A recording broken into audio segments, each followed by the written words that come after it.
blessings and vibes from Black-owned Maine. Yo, got another episode for y'all. Bringing it to you live. Not really. But what I did want to do is introduce to you a guest on our podcast. So, I invite you to get to a comfortable place and a comfortable position. Sit down, stand up, lean back, do what you do. Because later in this episode, appropriately, will be a moment for you to share with us a guided meditation. But up front, I want to introduce, the guest that we have today, who is a nurse, a holistic healer, as well as a Reiki practitioner. Welcome to Gaby Barboza. Thank you. Right on. Thank you for being here with us today. We're going to have a little conversation, and like I said, we're going to lead forward later to an actual meditation that we really invite you all to share with us because we want to really improve your life by listening to this recording. But to get started, if it's okay with you, Gaby, I would really like for you to talk a little bit about your personal story and honestly what drew you into and got you into holistic healing in general.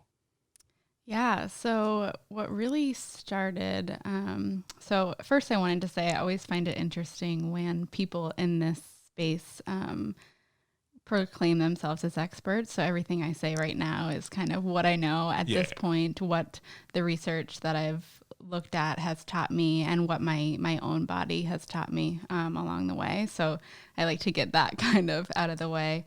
And just that the only thing that I can ever say for certain is that Black and brown lives matter, basically, when I think about everything that I'm talking about. And so things might change, but at the end of the day, I always say that Black and brown lives matter and racism exists. So those are non-negotiables to me. And so my journey really started growing up. I grew up in a lower income household, and although we didn't really know that we were poor, we very much were. And my mom is she had an incredible way of raising us in a way that we really had everything that we thought to be true of what we needed. Word. And so everything that I talk about, sometimes I feel bad because I don't want it to sound like my mom wasn't doing everything she could, because she truly was. I understand. But yeah, so growing up, when I think about my access to quality nutrition and preventative medicine as I know it now, I didn't have. And so my mom was a single mom of 3, pretty much doing it all on her own. And so we ate what we could eat. It wasn't about what was going to fuel our bodies the best or like a deep dive into nutrition. So I really see that as where my health issues that came later in life really started. I look back on when I really started doing a deep dive and not feeling like I could even digest proper nutrition. So like feeling really bloated and just a caveat, there might be some things that I say just because I am a nurse that feel uncomfortable to some people. Okay. But just some symptoms, so bloating and constipation and things like that. Sure. I really attribute that back to my body never really knew how to digest foods like that. So when I was in 4th grade, I had my first grand mal seizure. And so I developed epilepsy in the 4th grade. And we never knew what that was and I never knew a cause on that.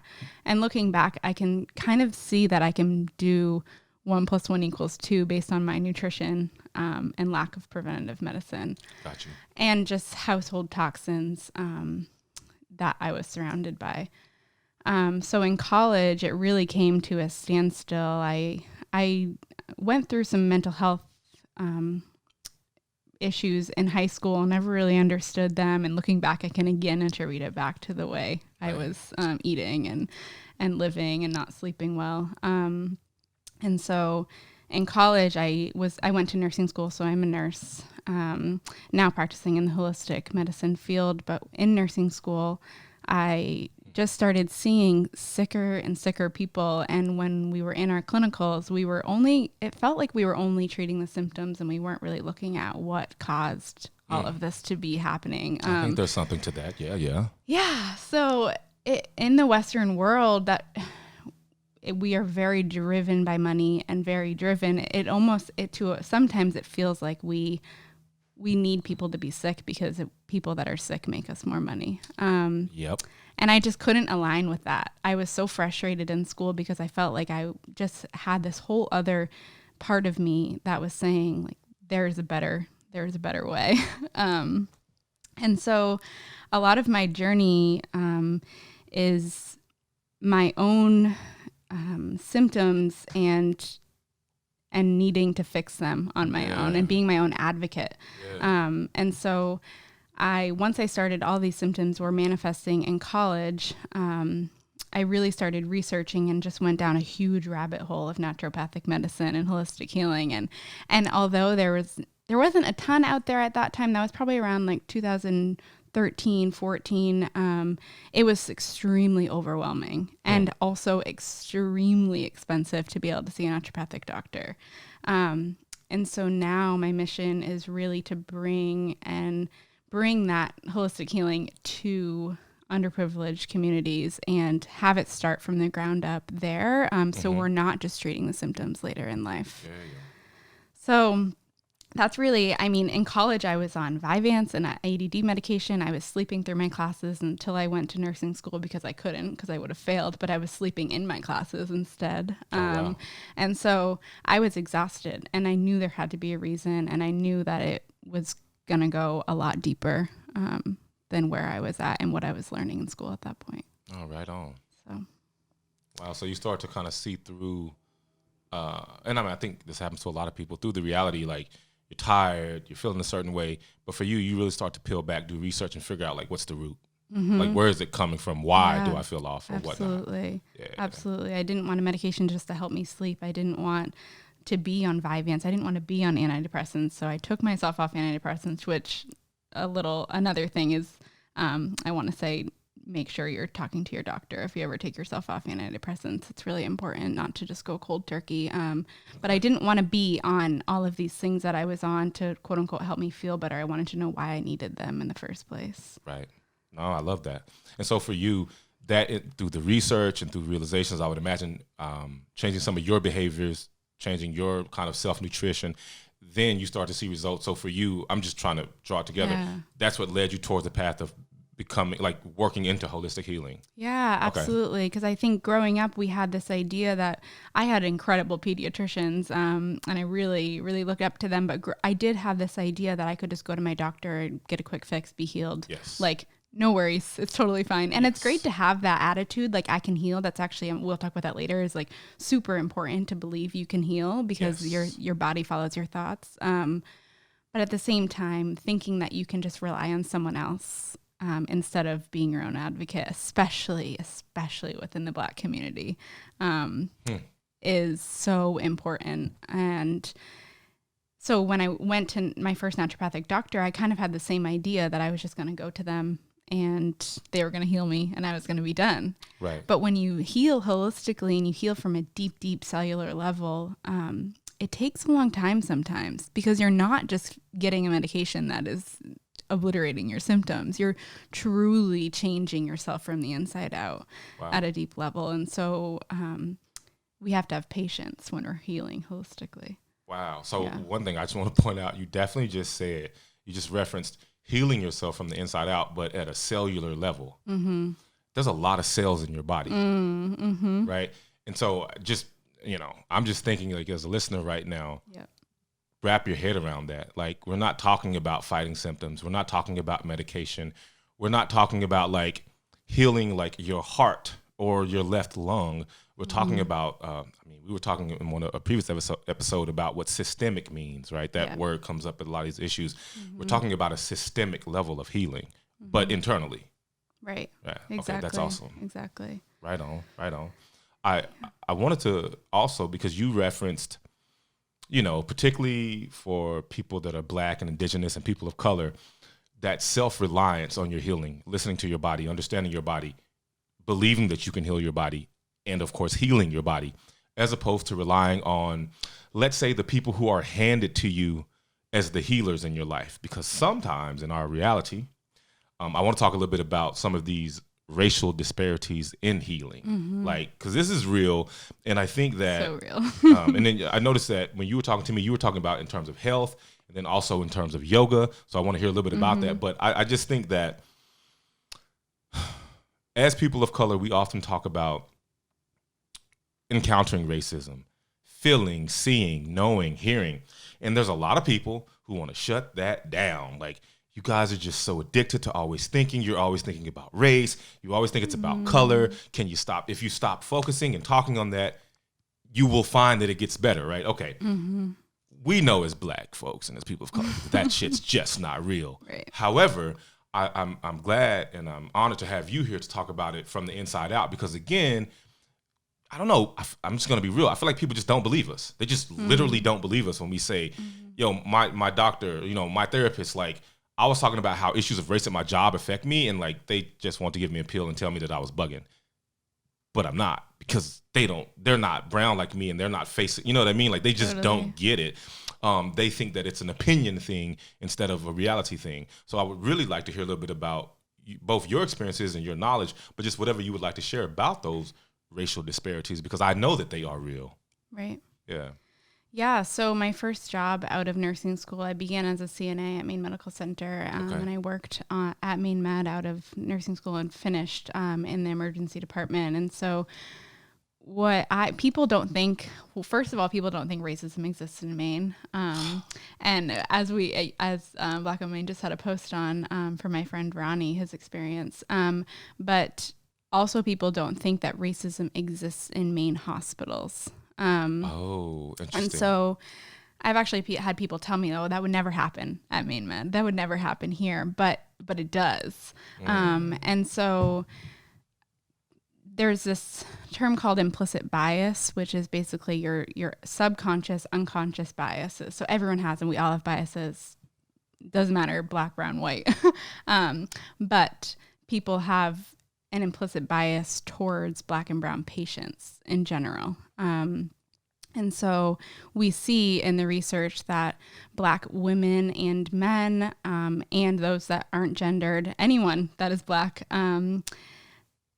has less, is given less pain medication because they are viewed as tougher. They're viewed as having a higher pain tolerance in the first place. So you'll see that pain levels, pain ratings in Black people is much higher than in white people, because nurses, doctors just don't even think about giving them more pain medication. Okay, so I got to say something here. And I don't want to throw you off. I want to continue. Oh, yeah. Please hold on to your train of thought. Absolutely. But I've been in many conversations. I've been in debates. I've been in arguments. I've just even silently witnessed conversations where, Black and brown people bring up, I'm not going to say bring up slavery. They bring up the effects of slavery, right? Which people, a lot of our American brothers and sisters don't want to hear anything about slavery. It doesn't even matter if what you're saying is real. But I just want to point out that if you really track this back, this belief that Black people are stronger, tougher, experience less pain, their bodies are more durable, it didn't start yesterday.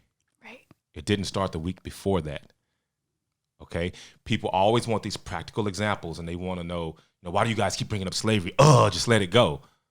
Wait, are you telling me to let it go, or are you telling me that my doctor should let it go? In reality, which one are you telling me? Because, for instance, like you said, I went in pain in my chest, and they wouldn't even give me anything, while, like, legit, there's like and I'm not trying to stereotype people, but there's this person who just happens to be addicted to opiates, and I can see that they're a little worried about this person here, but they're giving them meds.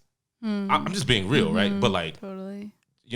So I just think it's interesting, some of these examples where people, again, they have this gut reaction against Black people, always think about race, and they focus on it and they won't let it go. But are you actually paying attention to the direct tied in lines that go all the way back to slavery? Right. And if we're looking at the father, I believe he's a father of gynecology. He experimented on Black women without any pain relief. Wow. Yeah. So there's lots of, it's well documented. Well documented. So if you speak from ignorance, telling Black folks that we need to forget about slavery, know that you are speaking from ignorance. Absolutely. not from knowledge. We're not talking about your feelings and what you're tired of hearing. We're talking about facts and actual implications. Please continue. Yeah. So, I mean, on that note, it really is exactly what I'm saying. On that note, multi-generational trauma is also very real. So I highly believe in what my ancestors endured in pain and emotions. If they weren't able to completely heal from that, I am now carrying that until I heal from it, and I will now pass that along to my babies if I don't heal from it, or at least work on it. Sure. And so when we're looking at pain specifically, the pain and the lack of pain relief that my ancestors went through, I am now taking on. And so it could actually be that the pain tolerance is lower because we went through more pain. Wow. And so we need more pain medication than white people. And so. Okay, I'm just saying I've never even thought about that, but realistically, if you, again, track it back, you can come to different conclusions than people automatically jump to, again, just because they're tired of hearing about it or whatever. Yeah. So there's a lot more trauma that their bodies went through. Yeah. I'm not even like I could nerd out and start talking about epigenetics and all this kind of stuff. Right. But and people don't want to think about the details. Like they believe in science until you start scientifically saying, "Hey, we're still going through some shit." Oh, you don't want to talk about it anymore. But of course. Sure. Yeah. So I mean, just some stats alone, and I'm going to make sure that I have them right. So Black women are 3 to 4 times more likely to die during childbirth today. 3 to 4 times more likely than white people. Okay. Yep. So Black women have a higher chance of fibroids, which are often not cancerous, but also cause a myriad of symptoms, more likely to have fibroids and cervical cancer. And what this is due to is lack of access and lack of proper prevention, lack of treatment to Black people. Right. And so if we're looking at, well, I'll say a couple more and then end on that one. Okay. So Black children are more likely to die from surgery than white children today. And if we're looking at COVID right now in Maine, Black people are, as of June 21st, Black people had the largest racial disparity gap for COVID, and Black populations were 20 times more likely than white populations to have COVID in Maine. 20 times more likely. Mm-hmm. Wow. So when people talk about racism and health disparity not happening in Maine, there's data. There's lots of it. Data. Yeah. So let me say quickly, because I understand sometimes when people listen, they go, well, what's the cause of that? You know what I mean? Like, are you assuming it's because of racism? Well, we are inferring some things, and we are also observing, and we're boiling down information. But again, when you're willing to actually look at these things and break them down, which many people are not, like, I'm just going to be honest. They're going to be ignorant and be reactive. They don't even want to stop and think. Like, maybe they're not being responsible. And yeah. Obviously, that's a big part of it. Don't we know that about Black people? Right. But they don't think about, like, okay, so your mom and grandmother had horrible experiences with white doctors. Oh, I'm sorry, guys. You guys are listening. Are there mad Black doctors in Maine? Oh, no. Okay, so shut up. So what I'm saying is that if historically you've been treated a certain way, rightfully so, you react by saying, well, those aren't the people I can trust.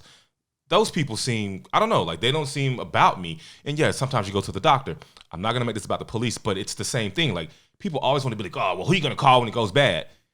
You do realizing you're asking a brown person, I'm probably not going to call the police when things are going bad. Like I know you feel safe, right? And I know that your doctor makes you feel okay and accepted, but have you ever considered how that same doctor maybe won't vibe with me, right? And so over time, there's nutritional issues, there are monetary issues and financial things and where people live. All of that leads to, like you said, lack of care. It's not just because of people being irresponsible with their health. Right. If you were in the same shoes, you wouldn't go to this person who doesn't believe what you say when you're in pain. Right. Why would you keep paying your money or whatever it may be to go to that person who just doesn't seem to respect you? Right. And then when you go look for Black and brown doctors, they're just not to be found. Right. People don't consider that, right? But then they hear those stats about Black folks and brown folks dying 20 or being, you said it was diagnosed, not dying, excuse me, which is very different. But Black women dying 3 to 4 times more than white women in childbirth. So right, which matters. So I'm just saying, I mean, thank you for the statistics. I just want to have people play with that in their mind a little bit. Like the why is what we're talking about. We're not just talking about, reflectively looking back at the statistics and then judging white people. That's not the point. The point is what happened. Why is it that way? And you can very quickly come to understand, there's factors here besides how good the doctor is or how much the brown person wanted to take care of themselves. Those are not the only 2 factors at play here. Right. Exactly. Right. At your local hospital, by the way. Right here. Not just far away. Stop with that thinking that this is all far away. So I'm still listening. Yeah, no. So that's really where we're at, and the underlying cause that we always have to get back to is the communities that are marginalized and oppressed, and that is Black and brown communities. And so we have to look at why that is, and why Black and brown communities are the ones living in the lower income areas that are more heavily populated, and so like social distancing to them. I mean, come on. Like, different. How are they going to, how are they expected to do that? So we have to look really, again, systemically and why this is happening. And I think it's also really important to point out and get away from the stereotype that all Black and brown people are poor. I think that when we think of, for what we're talking about, that is what we're talking about, but there's also so many prosperous Black and brown people. But when we look at how they got there, they went through way more hurdles and really had to speak up and at the end of the day advocate, which is my biggest takeaway. And I hope is what people are hearing is advocating for yourself. And although you shouldn't have to as much as we do, and that's what we need to change, like right now you do. So. But you still have to. Right. Even if it's unfair, even if it's wrong, or else that's when you end up with the short side of the stick. You're just on the system, and you're just like, it's just happening. So. Can you mention, and only because you had kind of mentioned it briefly to me before, you had talked about yoga? Yeah, so yoga as in the disparities within yoga. Yeah, so if we're thinking about the history of yoga, it's really interesting on how it got to the Western world. And so one of the people that brought it over to the United States, her name was Indra Devi, and she came over, she studied in India. She was a female and originally was denied to even study because yoga was a man's world. Yoga started with 12-year-old little boys, and that's why a lot of the postures don't take into account women's hips in general. So she brought it over and she started teaching to white wealthy women in Hollywood. So basically housewives in Hollywood. Okay. And so it completely transformed from Indian culture and just the roots. It's not just Indian, but just the roots of yoga in general to white wealthy women. And if we think about it now, if you look at, since June, there's a lot that's changing in the yoga community. But if we look at who is doing yoga, especially on social media, you see a lot of thin. And I always like to say there's nothing wrong with thin people. I think body shaming in all ways is wrong. Sure. But what you see is a lot of thin, white, young women. Yeah, we rock with thin, white women, whatever. Of course, always. I just want to be clear because, again, I know how people take these things in. We are not speaking against white people, thin white people. We're simply observationally saying that when things were brought over from a foreign nation, and that's where it was planted here, and then so you see culturally those kind of vines and roots and things going out, and those communities are still central years and years and years later. Mm-hmm. That's more observational. Yes, maybe we're talking about some ways in which that is problematic, but keep your eyes and ears open, right? Like the point we're making isn't against any of those people. No. We're keeping it real. Right. And they're some of our biggest allies. So there's nothing wrong. I just always want to speak to that to make sure it's not feeling. And so in the yoga community over the years, something called spiritual bypassing started to happen. Basically what that means, I'm actually going to read the actual definition from a book. It's called Toward a Psychology of Awakening. So spiritual bypassing is using spiritual ideas and practices to sidestep personal, emotional, unfinished business to store up a shaky sense of self or to belittle basic needs, feelings, and developmental tasks with a goal of enlightenment. So basically what that means is I'm sorry that I did this or I said this. Let's just go on the topic of race, this racist comment. But you need to look within myself and see that I'm an enlightened human, and it's okay because I am still a good person. So it's completely undermining an emotion and an experience of a collective group of people, and using yoga as a way to get out of the emotions and the feelings instead of using yoga to truly look at them. I can say that my greatest emotions and my greatest kind of epiphanies have come within my yoga practice. It's not because I stopped thinking about my emotions. Oof. That's actually really powerful. We were chatting earlier, just the folks at Black Owned Maine in general about cultural appropriation and what does that mean and what is it not, and just some of the fringes and edges, and like even something that we were all considering ourselves like, oh, like should we do that? Because I think you got to have those talks, right? Like that's real. Yeah. But part of what you're saying is, and I've seen it. You know, you got these, decent people or whatnot or whatever. And they practice yoga and they feel like they're centered and there's these ways that it helps your body and your chakras and all this. But it's like, yo, you're still fucked up. Yeah. Like I hear what you be saying, right? I see who you talk to, who you're real uncomfortable around. Like, I'm not sure the yoga is doing for you what you think it is, but I'm sure it's doing something. Of course. Right, so it's just become a very selfish practice. So I wow. Yeah. I'm just saying, I never really thought about it, but now that you say it, I'm like, no, I've actually seen this for years. Yeah. And when you think about it and you think about these people that are super just at peace with everything. Everything's good. Fine. Yeah. Yeah. That's extremely selfish because it's actually not true.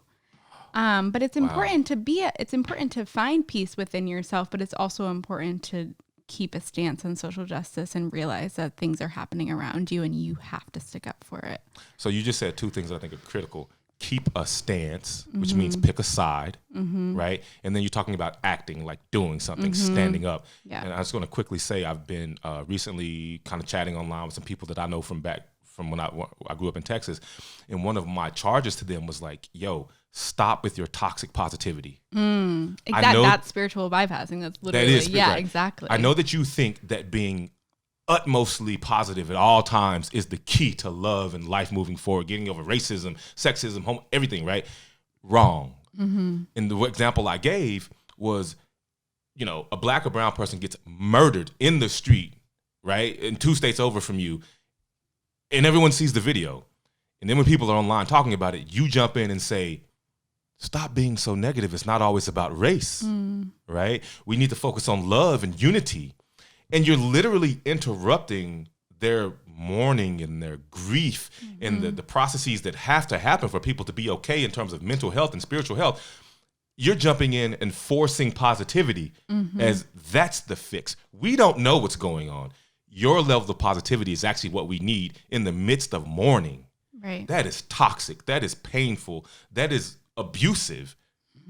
But they feel like they're so grounded and, they're so positive that they're not going to let this bring them down. It's way easier, believe it or not, to stay adamantly positive no matter what happens. But it's very disrespectful to the groups of people that it's happening to. Right. Exactly. So toxic positivity is real. Yeah. Chill with that. It's all right. So we ain't gonna let it keep happening. Yeah. Don't worry. Yeah. We'll help you chill with it.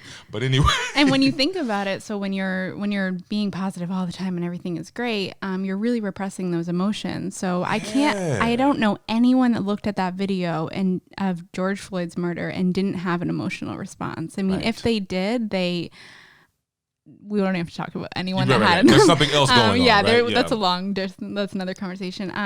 But when you're repressing that and you're not identifying like, wow, this really charged something in me, you're repressing it, and then sometime down the line, whether it's tomorrow or in 10 years, it's going to come back up because it's going to knock at your door in your body. Right. And so that's a huge thing, is when we talk about stress and all of that, is identifying those emotions and not saying that, oh, I'm not stressed, I'm fine, I just feel a little anxious. Like, you can say, I have stress and this might be why, and kind of writing that down and not repressing emotions. I don't think that's healing. Yeah. I'm there with you.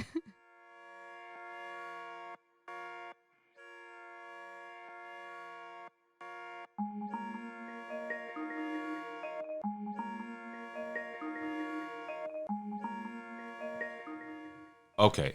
So, Gabby, what you were talking about that stuck with me is realistically kind of not just the reality of the racial disparities in healthcare in the yoga community. We talked about kind of why they are there, where they came from, at least some of them, and kind of how it's played out in some ways.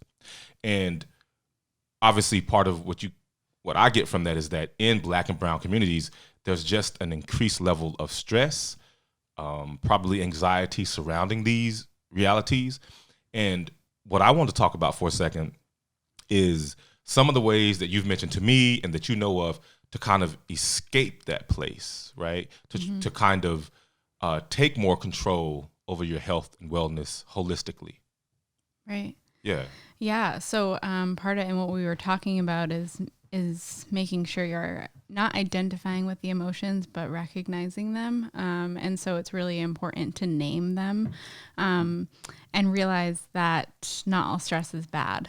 What ends up being, I mean, as humans, we are innately meant to have stress responses, but when we are stuck in that fight or flight response, that's when sickness and chronic illness happens. When you're stuck in fight or flight. Mm-hmm. Okay. So if you think of like, we're always like wheels turning, like in our society, we're like, get up. Okay. What are we doing today? What's the agenda? Like, and then we have all of these things coming in, especially with our phones and just so many beautiful things of technology, but also how do we turn off from it a little bit? Yes. And so stress within Black communities especially is important because we know that Black and brown people, like we've been talking about, are at an increased risk of stress, anxiety, feelings of not feeling safe. Yes. And so if you can view stress as separate from you, like I am not stressed, I have stress. Stress is something that happens in my life, but I am not identifying with stress. Right. So it doesn't become part of your identity, basically.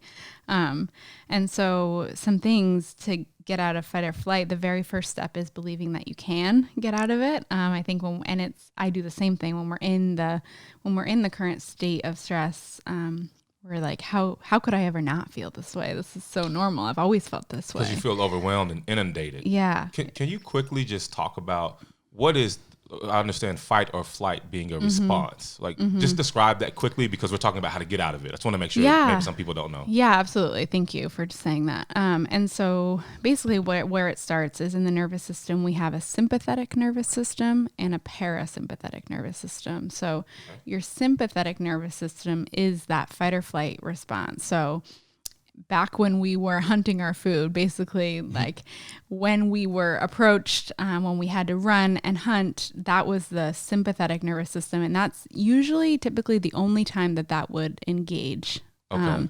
So that's when the cortisol is pumping. That's when the adrenaline is pumping. Right. That's when we are just focused. Our digestion gets thrown to the wayside because we are focused on the task at hand. Wow. Yeah. It's a natural response. Exactly. Certain It's totally hormones innate. get flooded. Your body stops digesting. You're ready for something. Right. There's no sense of sleep in sight. Like you are not resting. On the other hand, the parasympathetic nervous system is the rest and digest, which is the body calming down. So that's when when we're eating, we're supposed to be in that state. But if you think about it, our society, we're eating in the car, we're eating on the go, we're eating and we're on our phone, we're watching TV. So just those small activities are impeding our digestion. And so we always want, depending on your activity, you want to be in the state that we're meant to be in. And so when you're working out, you're running, you want that you want that adrenaline. Right. That's important. Yeah, exactly. Like when you're getting ready for a big performance, like you want a little bit of that to get It's how you attune in your awareness. You're ready to go. You're not worried about feeling hungry. You don't yeah, feel that. like you're not. Yeah, exactly. Sure. And that's why when you think about it, when you get stage fright or something like that, the last thing you're going to do is eat. Correct. Because you don't. But you're going to throw up. But anyway. Yeah, yes, exactly. Yes. Yep. And so it's really important to distinguish the two. So I'm glad you asked that question and understand that neither are necessarily good or bad. It's just that they have a time and a place. Yes. And you were talking about, okay, so some of the ways to get out of fight or flight, because people end up stuck there, it sounds like. Right. Okay. Absolutely. And that's what leads to chronic illness. And so one of the first things we can do, and one of the most, I would say the most important thing, is optimizing your sleep. Okay. And so sleep is really where we regenerate. It's where our liver detoxes. It is so important to sleep, to rest your body, not just to feel rested in the morning, but because your body goes through multiple, like, again, deep cellular processes while you're sleeping. So if you're not sleeping enough and you're not getting deep sleep, then you can, I don't want to say you can count on, but you might feel good for the next day because you're running on adrenaline. And so that's why some people say, oh, I can go 2 hours sleeping and I'll be fine. And the next day I'm fine. But it's because you're running on adrenaline, and we don't want to be running on adrenaline. And so one of the big things that I do for my sleep, and people think I'm crazy, is I tape my mouth shut at night. And so it's really weird when you think about it. But my sleep has deepened incredibly from it. Can you tell me a little bit about that? I Because will. I mean, not just beyond the image, because I'm like, yo, yeah, you're like taping scary and duct movie, tape. Yeah, or- for sure. What When kind I of tape? first, Never mind. no, seriously, I can tell you what kind of tape. That's important. It's not duct tape. Thank you. And so, what you do is you get a tiny piece of medical tape and you do from top to bottom, and that seals your lips shut. It basically is just training your body to breathe through your nose. And when you breathe through your nose, you initiate and you activate and you perpetuate the parasympathetic, so the rest and digest system. So if you think about people that have sleep apnea, they're breathing through their mouth, they're drooling, their sleep is horrible until they can figure out how to retrain that sleep. Yeah, and it brings their life down overall. Exactly. You're exhausted. That's interesting. Yeah. Yeah. Wow. And so the mouth taping is I love free medicine. Maybe a little bit of tape. So super cheap. You got to buy the tape. Super yo. cheap. Or maybe borrow some tape. Yeah, borrow some tape. Look in your first aid kit. You probably have some. And so once you do that, you increase your nitric oxide, which you can look at the benefits of that. We could get all into nitric oxide, but there's a ton of benefits of it. And it helps reduce snoring if it's originating in the mouth. Sometimes people have nasal snoring, which is different. And so it just gets you into the deep sleep. So sleep, I would say, is probably one of the most important things. Other ways to help your sleep is to get early morning sun in your eyes. So morning sun, it doesn't need to be 5 a.m. I mean, it would be amazing if you were up at sunrise, but I try to be realistic. So early morning sun actually starts the production of melatonin. And so we always hear people taking melatonin, which can be really, really good for people. A lot of people need it at night. Yeah. But if we can get ourselves, again, getting to that root cause to produce our own melatonin, one of the things is getting the sun in your eyes in the morning, which is really interesting. Another thing is dimming your light. So think about our ancestry before electricity. Sure. They got up with the sunrise, went to bed with the sunset. That's not as realistic in our society today. We're not going to go to bed at like 7 p.m. in the winter. But if you decrease your lights, it's also not always realistic to not be on your phone. So I try not to tell people, oh, stop being on your phone at sunset. Like, our society kind of dictates otherwise. And so this is the perfect time to post to IG. What do you mean? Yeah, exactly. This is like what Google told me. I'll get the most responses. Because Google knows when you need sleep. For sure. Right. And so something I do, because just with past like traumatic experiences, I feel feel a little anxious sometimes if I have my phone on silent. And so I always check it. So I'm always like, okay, is there a text? Is there a call? Like, has something happened? And so what you can do is just put your phone on loud, especially if you're home. Just put your ringer on, and then you won't have to worry about checking it. If that speaks to you. If it doesn't, put it on silent and put it in the closet. That's amazing. Right. Put it on airplane mode. Airplane mode at night is amazing because it's not emitting any of the magnetic rays that are going to disrupt your sleep. So a lot of people sleep with their phone next to their head. There's actually research that can lead to tumors. And so if you can, charge your phone either in another room or away from the head of the bed. That increases your sleep quality incredibly. And so that is on sleep. The other things... I want to interject real quick because, first of all, this is super dope. Yes, we're talking about how certain people can be kind of shoved into this permanent fight or flight. Mm-hmm. We're talking about Black and brown people and what it's like to kind of maneuver through Western medicine and the doctors, in this neighborhood, my neighborhood, your neighborhood, all the neighborhoods. But obviously, if you're paying attention, you recognize that this is advice for all y'all. Everybody, Black, Absolutely. White, brown, everything. It doesn't matter size, shape. Like literally, take this in for what it is. We're talking about holistic healing, this deep cellular healing that we're talking about. And, humans benefit from this. Just want to say that. All humans, exactly. And so wherever you're at, I always want to provide not advice, but just pointers for anyone, no matter their income level or anything. So something, if you do want to spend money, is blue light blockers. So you can, for free, you can put your phone on dark mode. Yes. But you can also get blue light blockers, which I always have on. They're yellow at night. And that's, if I am on my phone, it's stopping the... if you notice, you'll get a little sleepy, but then you look at your phone and you're awake because that is just triggering the brain to be on. Yo, so I have a question. You notice my glasses are blue? Yeah. My glasses are always blue. People's always like, yo, are those shades? I'll be like, I'm not that cool. These are actually prescription glasses. I just like them to be blue. Yeah. And so, I don't know, everyone thinks that I just wear shades all day. But is it like killing my sleep by always having these blue lenses on? No, I would say, I don't know enough on the exact lenses, but I would say if anything, it's darkening. Does it feel darker? Oh yeah, they definitely work like shades. Yeah. So if anything, in the morning, you just want some time without them because you want to be exposed to the light in the daytime. Sure. Yes. But in the nighttime, you don't. So the yellow lenses are really to my understanding, is blocking the blue light. Sorry, that was definitely a very selfish question. I was just like, I'm going to ask her really in case she knows. Yeah, we'll have to look more on the blue specifically. Okay, we'll research it. Cool.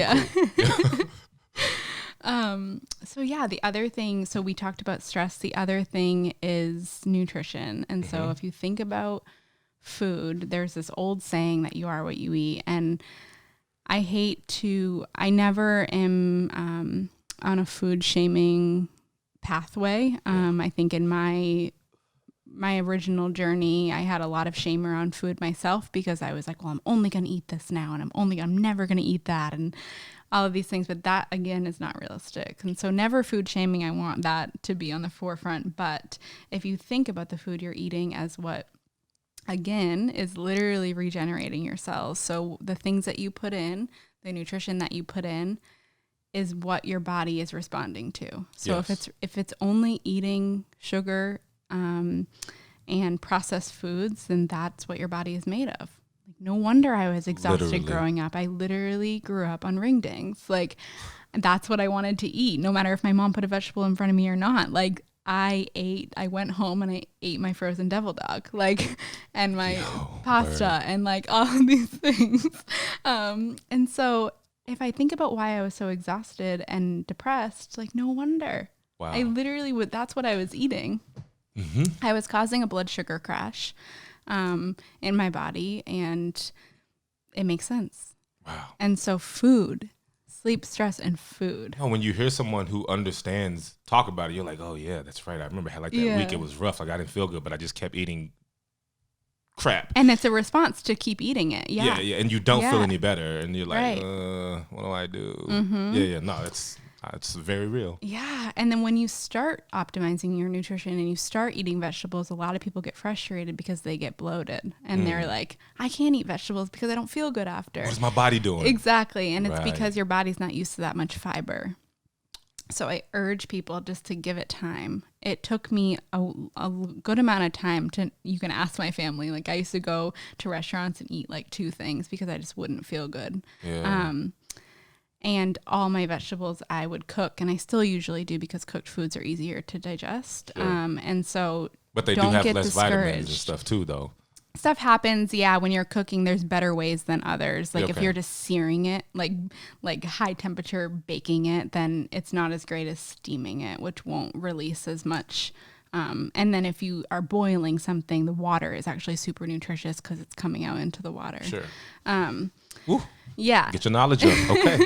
So it's really important in the whole holistic healing field to not get discouraged the first week you're doing something, because it just takes time again to have your body adapt and remember, oh, wow, yeah, I know how to digest that. That's what I want. Well, and it harkens, my mind goes back to the kind of intercellular healing. Like, we're not talking about like blowing your nose to like get something out of your nasal cavity. I mean, like for real, right? Like the cells that literally make up your body. Right. You're talking about a process that actually affects the inside of those as they already are. Right. So obviously a week of some gas or bloating might throw you off and it might feel weird, but you have to understand what you're really going for. Right. Yeah, And I dig that. Yeah. And then in turn, that's what is influencing your hormones. Like a lot of people have thyroid issues, but if you think about it, like what are you feeding your thyroid?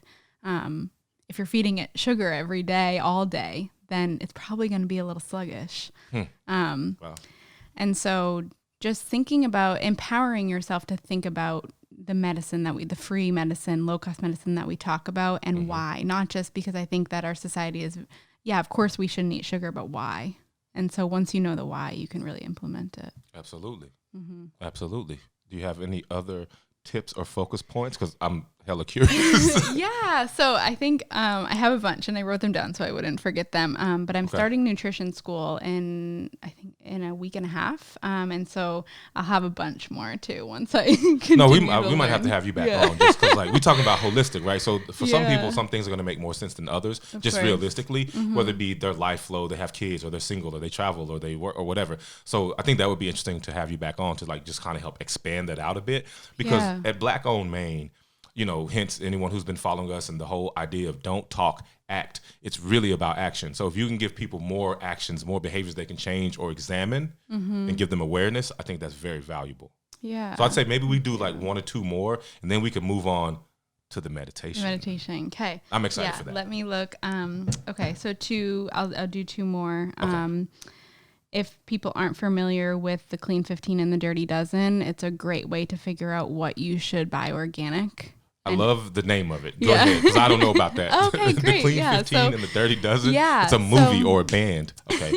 I believe it's the Environmental Working Group, and they put out every year the Clean 15, which is the vegetables that even when grown conventionally and not organically, they have the lowest amount of pesticides. Oh, And so typically the fruits and vegetables with a thicker skin can withstand, because you're taking the skin off anyway. And so the pesticide might be on the skin, but you're not ingesting as much. okay. The Dirty Dozen is the fruits and vegetables that ideally you're always buying organic, because they have a thin skin or you eat the skin. And so you're ingesting those pesticides. Gotcha. Which is a whole other podcast about what pesticides do to you. But that's like a rule of thumb, what you're saying is like Yeah. these things you can kind of be your go-tos or not. Right. Okay. And that helps the budget, because you're like, well, if I can't buy all organic, then you can kind of look at what is important and what necessarily could be better. Sure. Another thing you can do with those foods is most people have baking soda in their house. You can put it in a wash of baking soda. So put your fruits and vegetables, you get home, put it in a huge bowl of baking soda. If you have apple cider vinegar, that's amazing too. So both of those together, and it's been shown to take off the pesticides. Excellent. So yeah, those are 2 things you can do. And then another way to save money when you're buying fruits and vegetables is buying frozen isn't bad. So typically like organic frozen food is frozen at peak freshness. And so it's actually super nutritious because it was frozen as soon, because they're not going to freeze rotten vegetables. Sure. So you know that it was really good food at the time it was frozen. I actually was reading a book about self-discipline, but this one guy, he said a lot of things where I was like, man, I don't know about that, bro. But he did say that he's a big fan of buying like mad fresh berries of different sorts, strawberries, blueberries, and then he just freezes most of them. Yeah. Because then you can make smoothies for like weeks. Right. Because, like you Freeze said, kale. Yeah. And you get it at the perfect time, and then you freeze it and it kind of gets, well, frozen at that, right? And then when you go ahead and you mix it up or use a food processor or your blender or whatever you're using, because I mean, like, who cares if it's frozen if you're just going to like to it anyway, right? Yeah. So I think that vibes with what you're saying. You can buy the stuff frozen or you can buy it fresh and then freeze it yourself. Either way, be empowered, but know that you're getting those vitamins, and you know what I mean? And you're not like boiling it or cooking it. You're just eating it as is. Right. Yeah, that's cool. Exactly. So yeah, I would say I have a ton more, but those things that I would prioritize. Okay, we're gonna have her back because I know y'all want to hear the ton more, but not right now. Right now, what we're gonna do is move forward, because we're talking about holistic healing, and we're talking about how just people in general it can be tough to deal with our kind of medical industry and all the drugs and all the lobbyists and just all the stuff that they make happen that don't help us, honestly, or that, keep us sick. But one of the things that we also are talking about is meditation. And we're talking about how to get your mind out of fight or flight and how to get yourself into a good mental, and some people would say a spiritual space. So I'm going to let you take over, and you can kind of introduce and do whatever you want. I'm trying to use my calmer voice because I'm always just hype, so much hype, but I'm calm right now, and I'm going to get calmer. Perfect. Okay. So I first just want to point out that meditation and deep breathing can be a little uncomfortable, and that's a normal feeling. And so go into it knowing that what comes up is normal always. And so help yourself to be as the most comfortable you can right now. We're sitting up, but if you can get into comfortable clothing, if you're not already, unbutton your pants if you have to, just like be comfortable. Try not to be restricted. Yeah. You can pause this too. Don't think you have to. You can pause this right now. That was a natural break I just gave you to pause. Okay, then you can come back with comfy clothes. You got comfy clothes on now. We good. Super important. Okay, we're here. And so lay down if that's comfortable to you, and just get in a quiet space. And if that's not possible, that's okay. Just maybe put some headphones in and just get in a comfortable spot. And so let's just start by taking a really big, deep belly breath. Try not to start in the chest, start in the belly. And so let's just do one right now. And you can decide to breathe out of your nose or breathe out of your mouth, whichever is comfortable to you. But if you can, try to inhale through your nose. Let's do another one. And exhale. So we're going to do two more. Inhale. Exhale. And one more. Inhale.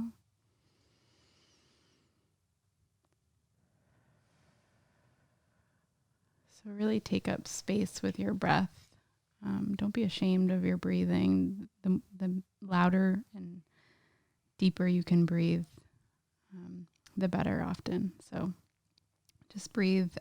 Try to breathe while we're going through this in a cyclical manner so that there's no end point. And so you're not coming to a point in this specific meditation to a point of breathlessness. You're just always deep breathing and exhaling and deep breathing and exhaling. And that can kind of keep you in that rhythm instead of having an end point. And so what we'll do is we'll start to really tune in to our surroundings, the things that you hear, the way that your body feels right now. If there's any tension anywhere in your body, and if there isn't, that's great. Just really think about it. Think about the emotions that are coming up. What are they attached to?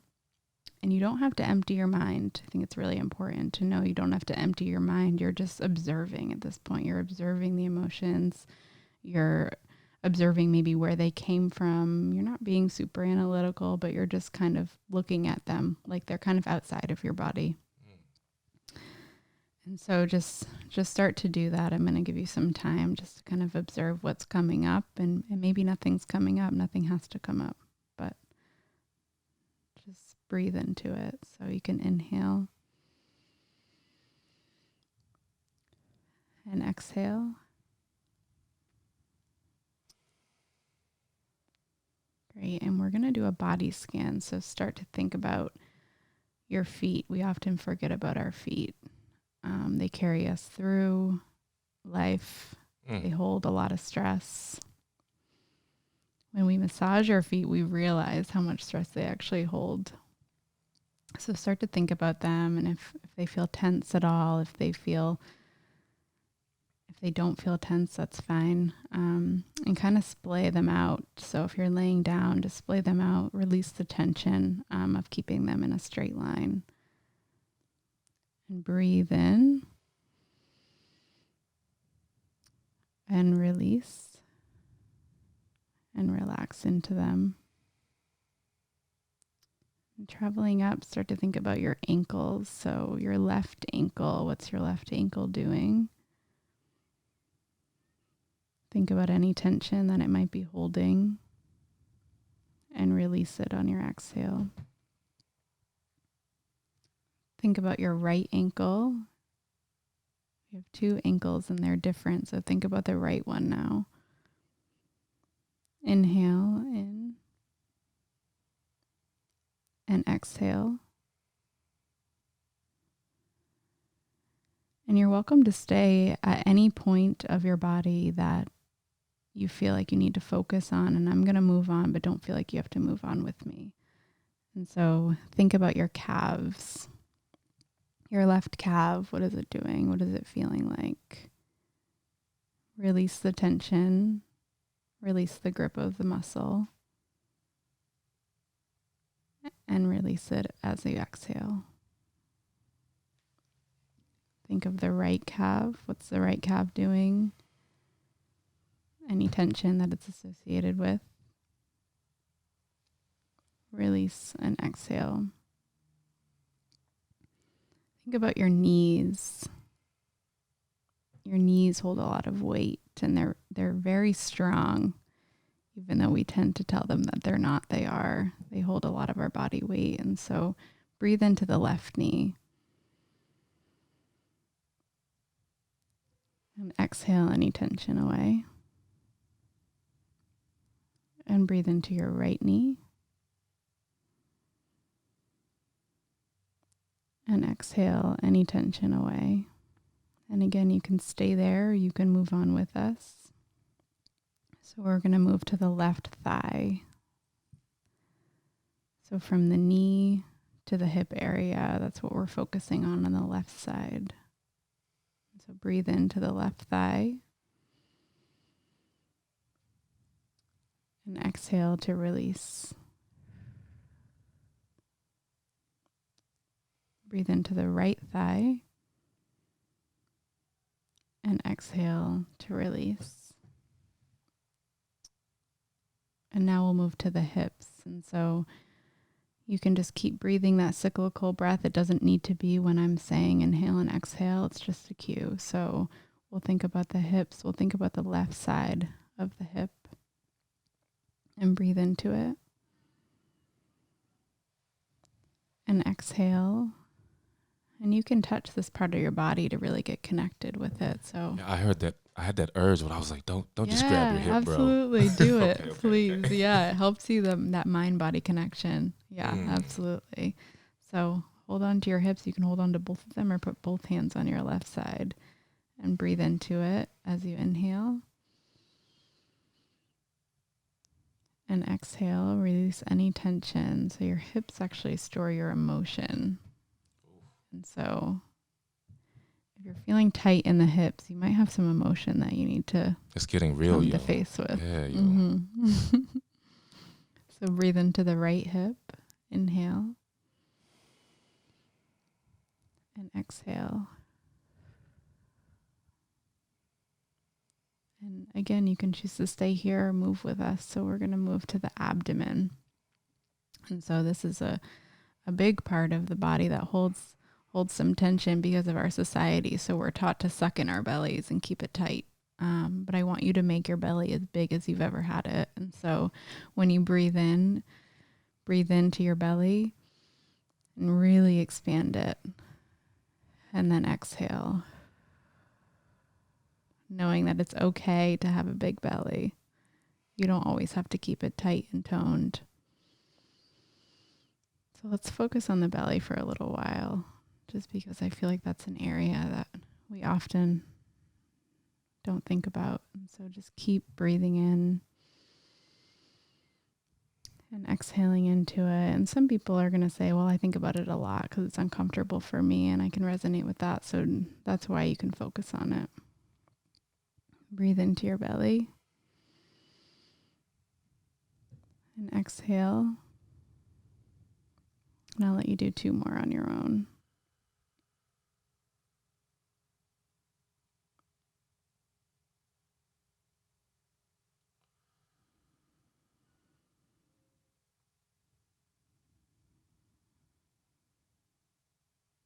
All right, and if you're ready, we'll move on to the fingers and the hands. So just knowing that our hands do a lot for us too. So breathing into the left hand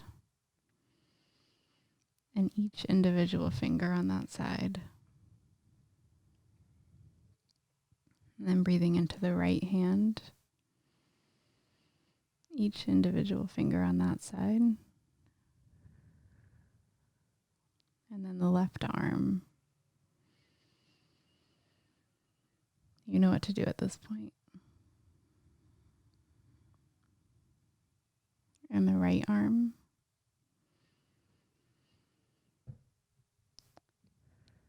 Gabby, as we're going gently through the body, I want to remind people that if it feels weird, if there's soreness in that part of your body, if there's tension, focus on letting it go. If thoughts come into your mind, it's okay if they come. Also let them go. Mm-hmm. They're passing through, just like the tension comes and goes. Nothing has to throw you off. It's your body. Mm-hmm. Let it be. It's normal for this to be uncomfortable sometimes, and so you can just be the observer of that and not attach onto it.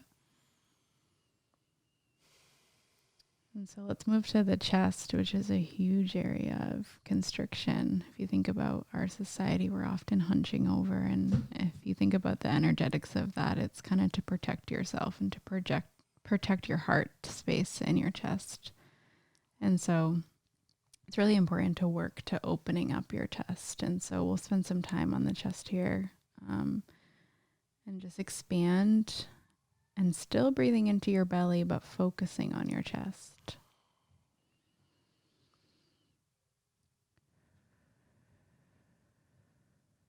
I'll let you do 2 more on your own here.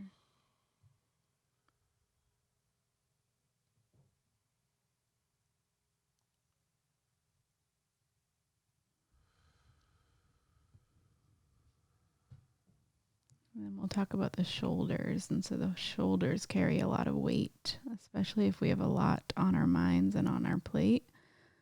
The shoulders kind of take that weight and then in turn connect to the chest and have us get into that slouching protection mode.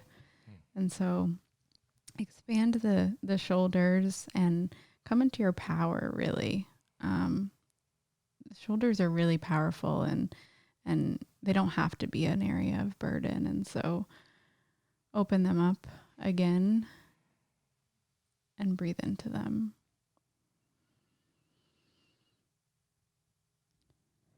And exhale. One more here.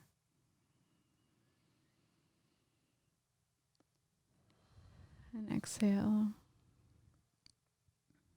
And then focus on your throat. So that's where the throat chakra lines. And I haven't talked much about chakras here, but I'll introduce the throat chakra as your communication, using your voice. And so we're often, especially in the Black and Brown community, taught to be small and not use our voice and not stick up for ourselves and advocate. And so really come into that power of using your throat and using your voice and unapologetically. And so breathe into your throat like your exhale is just going to be a loud scream. And if you want to yell, you can. If you don't, that's totally fine. But just come into that and really focus on the throat as an area of power as well. And so breathe into it. And exhale. Breathe in again. And exhale. So moving up to the jaw holds a lot. And if you related to when we were talking about sleep, a lot of people grind their teeth at night. And so let's release it, move the jaw around, and just allow it to sit in space. Clenching is a innate response and it's normal, but we can also work to release that. So breathe into the jaw and exhale to release it. And then moving up to the cheeks and the nose area and even the eyes. And so just start to soften them. Many of us have this furrow, and I definitely do, but this furrow between our eyes, especially when we're stressed. And so if we can release that furrow, allow our eyes just to be within the sockets and our eyebrows to just be sitting on our face instead of clenching in, then we can release that stress that we hold in our face. And so breathe into that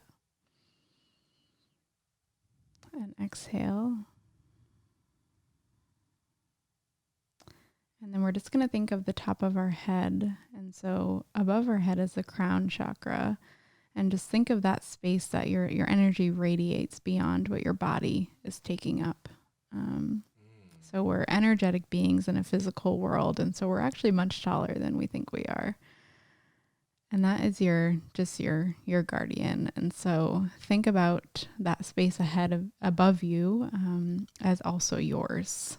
So again, you can take up more space than you usually think you need to, because that is ultimately your space. And so breathe into that. And exhale. And as you exhale, it's not getting smaller. It's just getting more personal to you. And now I'll invite you to either focus on one spot that you still feel that you could use some love to, or just think about your entire body as one. And you can start at that one spot and the next breath will be your whole body, but just whatever is calling to you. Even a place that feels good. So you don't have to always focus on the tension. You can focus on somewhere that feels really relaxed and really dive into that. So we'll breathe in. And we'll breathe out. And then either shift that focus or stay the same. Breathe in. And breathe out. And so you can just keep doing that cyclical breathing.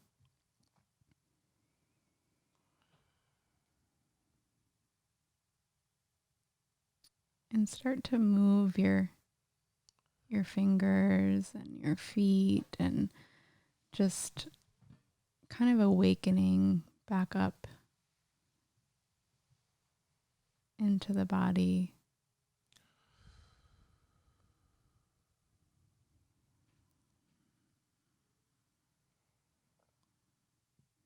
And then when you're ready, you can open your eyes. And if you feel called, you can journal on how you're feeling and look back at it the next time you do a meditation. But that's all. Yeah. Thank you. I enjoyed that.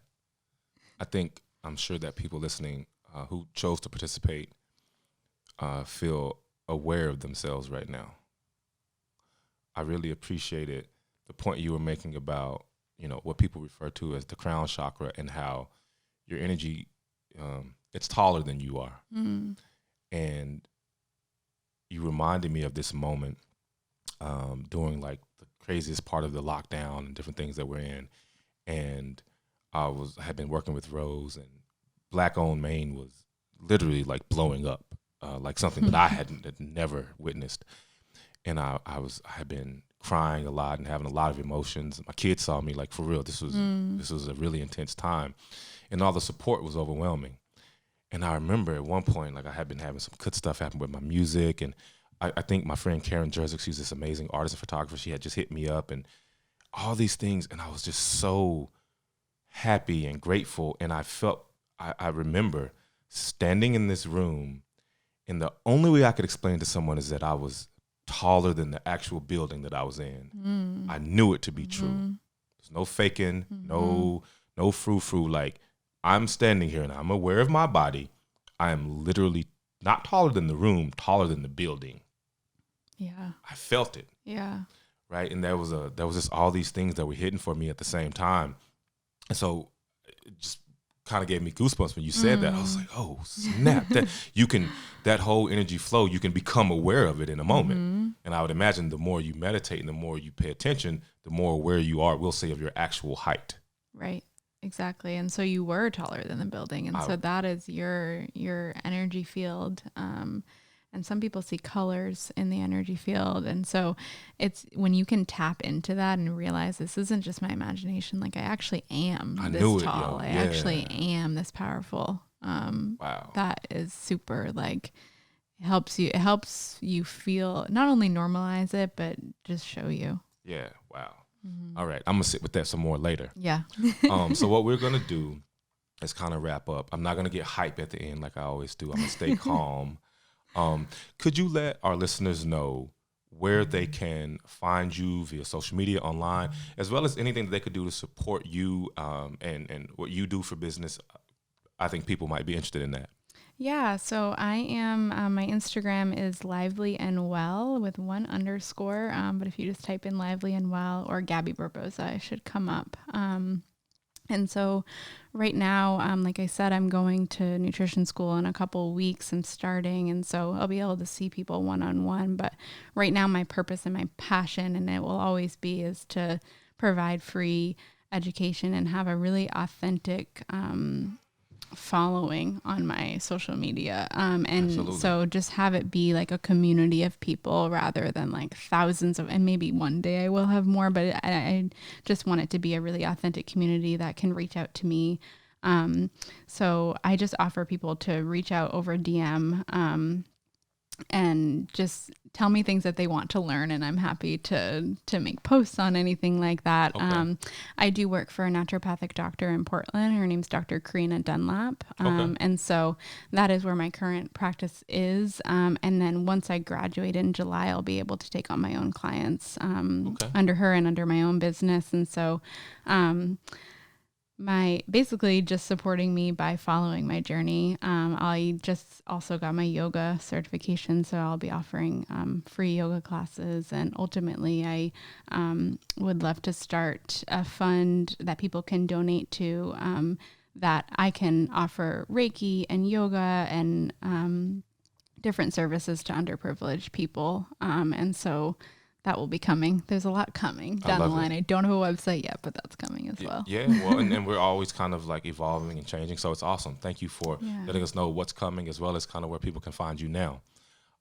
Thank you also for taking the time to come here and just converse with us openly and freely. I really appreciate that. And I know that the listeners do as well.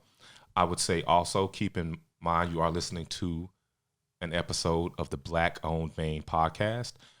I will share with you, because I know you're curious, that we are looking for sponsors. You have the ability to step into this spot. Instead of me talking about us, I could be talking about you as one of our sponsors. We're looking for people to sponsor the entire podcast as a whole, or you can actually sponsor just a single episode. That's up to you, and we can talk about that.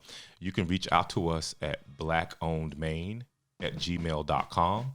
Also, know that you can find us on our Instagram, which is Black Owned Maine.